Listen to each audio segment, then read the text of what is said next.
attending emergent sites and reaching at these locations by the staff.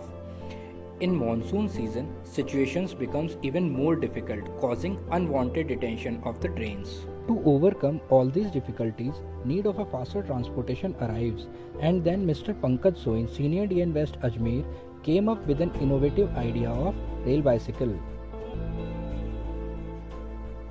For manufacturing of this rail bicycle, we used old wheels released from the unserviceable rail cars, an old cycle and two lightweight iron pipes. One wheel was connected to the front part of the cycle and another one was used for balancing purpose. These parts were connected to the cycle with the help of nut bolt system, which makes it easy to assemble and dismantle.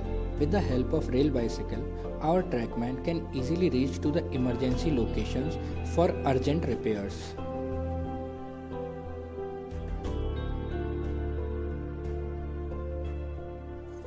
In monsoon seasons, just after a heavy rain, bridge approach locations and vulnerable locations can easily be inspected by the staff in a short time span ahead of any passenger train. Sometimes jerk messages are received from loco pilots. With the rail bicycle, our trackman can reach to that site for ensuring safety. Apart from emergency situations, rail bicycle will be very helpful for hot weather patrolling and daily monitoring of the track. Due to spread of the COVID-19, some of the sections in Indian Railways are fully closed for the traffic. In these sections, rail bicycle can be used for patrolling to ensure safety and security in the section.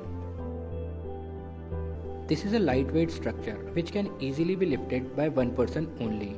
The total weight of this assembly is only 20 kgs. It can easily be assembled and dismantled by one person. Average speed of this bicycle is 10 kmph and it can reach up to 15 kmph. It can carry two persons maintaining the same speed. This rail bicycle can easily be manufactured in a PWI's workshop at very economical rates. The total cost of the rail bicycle is only Rs 5000, including the cost of old cycle. Further, with some modifications, this structure can be used over different sections of Indian Railways, and this can be considered as a one step ahead from the conventional practices.